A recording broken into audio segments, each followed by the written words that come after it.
Hey lovelies, you're welcome back to Reviews and Recaps. Let's get into the 100th episode of Love Marriage Huntsville. So for those of you who have watched it, it was like, for me, I will just share some of the highlights that I got. But before I get into it, please give this video a thumbs up and make sure you subscribe if you haven't already. And don't forget to tap that bell for notifications so you know every single time that I post. I will be covering Love Marriage Huntsville. And I'm hoping that if I do get to a certain number of subscribers, maybe 1,000, I'll start doing some live videos. So please subscribe and try and get me up there, please. All right, let's get into it. So my major highlights from watching this episode is, one, it brought back memories to see when they first started, when things were very like love and light, with the comeback group, when they would have meetings. And I fell in love with Melody all over again. Like, I remember seeing her and how she was such a boss on the show. And it was just so beautiful that by herself, she stands by herself and she's just such a star. And one of the things that really got me about the episode was a reminder of what she said when she said she knows that God favors her, but she can no longer be tied to someone who is holding her back. And I'm like, oh my gosh, like it was that gave me like goosebumps. Like that was so interesting to hear her say that. And guys, Destiny, when I saw Destiny at Madoni's reopening and how she was like going off and having such a stank face the whole time, I was just like, you see, this is why people don't like Destiny. She is very much so it's very much giving very anti herself. It's almost like she does not want her own progress, because if you want your own progress, there's no way you'd be acting a dang fool at your reopening. Like, seriously, this is the opportunity for you to look like a professional, an entrepreneur who's serious about her business, and you played yourself yet again. Like, I don't understand that at all. But anyways, this 100th episode, did you guys see Wanda acting a whole fool? Like, for me, I was just like, Wanda is too much for me on the show. She needs to be in timeout. I agree with the super fan that said that. Like, she really needs to be in timeout. Like, OWN is not the place for her shenanigans. So I hope we don't see her on the new season. I cannot take any more of her. I have to say, I really can't take it. So in terms of so they also gave us a preview of the upcoming season, which I really appreciated. And the parts that really got me was, so at the tea party, Melody looks beautiful. Everyone pretty much looks beautiful. And so Stormi and Melody, seems like Stormy, Melody and Stormy's mom got into some sort of back and forth.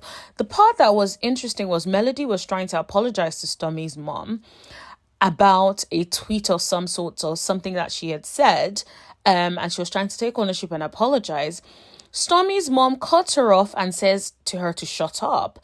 And if you see Stormy's face whilst her mom said that, I'm sorry, if my mom told someone to shut up, I would be like distraught. Like, why would you tell my friend to shut up? Like, but in a way, it sounds like Stormy is doing what Wanda used to do, which is doing Stormy's dirty work. Okay, that's what I feel.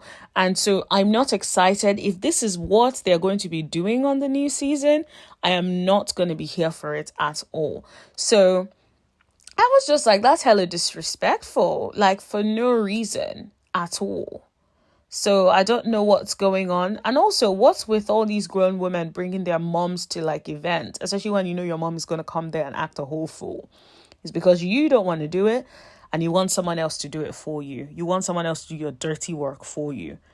And I would say if we watch the new season and Stormy's mom is out of line, we need to start doing petitions to make sure that she gets removed from the show. Because I don't want another experience where we're having to deal with another Wanda. We don't need another Wanda. We don't need someone meddling. Like, why can't they all be like civil like Miss Vanessa?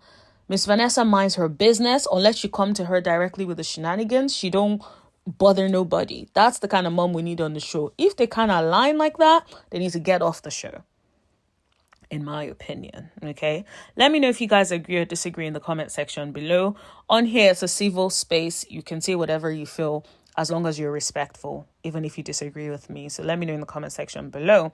And then it sounds like Stormy has a problem with Melody. So you're like, oh, we haven't spoken in 4 months. Did you call Melody?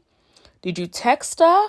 Did she ignore you? Like, what exactly is all of that about? I want to find out what it's about, because it just feels like she is recycling Tisha's storyline from back in the last few seasons, and Destiny storyline about Melody not being consistent and taking a break. This woman has told you all so many times, after the season wraps, she needs a break. She has so many jobs. She don't got time for you. Like, don't get me wrong, I understand that Stormy has a business, and I'm sure it has a lot of things and takes a lot out of her, but she has a lot of staff as well, I think, in my opinion. Allegedly, right? She has at least more staff than I feel like Melody does. Melody packs her products herself. She does all of those things, and Melody does it by herself. It's not like Melody has a husband there that is helping her pack products or helping her with the running of the business. She does not have that. And so I just feel like it's very much given. Yeah, I'm not here for it, if I'm being completely honest with you guys. I don't really appreciate that. But the thing about it is, Stormy, you have a business, $1 million business, and I know it takes time and effort, but this lady is trying to get her bag up. She has so many businesses, so many things she's doing. I am sure, well, I better not say I'm sure. I suspect that she does a whole lot more in a day than you do. So she ain't got the time that you have, in my opinion, okay? So I think you need to cut her a little bit of slack. And if she hasn't reached out to you in 4 months, as a good friend, why would you even let it get to 4 months? Why don't you reach out to her to be like, hey girl, how you doing? What's going on? But instead you didn't do that. So, or did you? I guess we'll find out in the new season. One thing I am glad to hear though is that Kimmy is cancer free. I am so happy about that. Thank God for her life, because like it was so horrible just watching her go through that. So I'm glad that she is cancer free now. I hope it stays that way. I pray it stays that way for her. Okay. The other thing, girl, that I was shocked about was, did you see the pajama party at the end? That was very much given like it's going to be some madness on the show. Like, it was looking like the ghetto.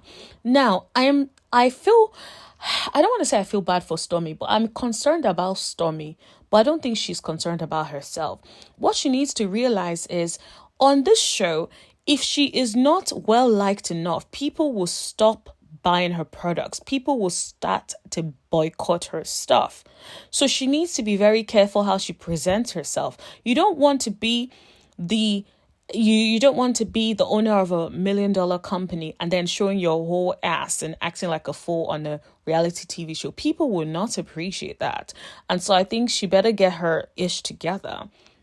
The last thing that I really wanted to talk about that was a highlight for me was that when Tiffany asked Sheree, like, what is it like dating someone who has a reputation of being a cheater? I don't understand. Did she lie? Did she stutter?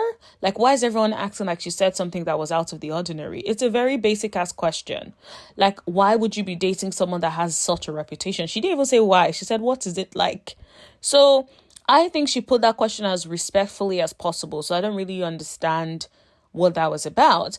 And then for Marceau and Mattel to have a meeting with Tiffany without Louis there, that's hella disrespectful. How do two men gang up against a woman privately? I think she might have even been pregnant at the time. What sort of nonsense is that? Like, are you guys out? You guys are out of order.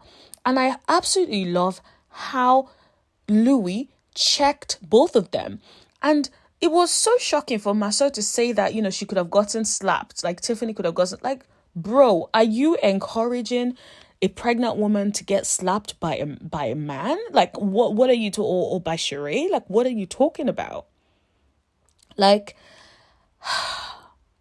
guys, that part bothered me so much, that these two grown-ass men will think it is appropriate to have a sit down with someone's wife without anyone else present, seriously, that is so out of line. So you guys want to check her without her husband present? That is hella wrong. Like, if you're even like, it's so wrong. It's so wrong. It's not the time or place for such nonsense. And so I'm glad Louis checked them, because that's hella disrespectful. And yeah, I'm gonna go now. Let me know in the comment section below what you thought about the 100th episode, and please leave a comment, and please subscribe if you haven't already. Don't forget to give this video a thumbs up, and I'll see you guys later. Bye.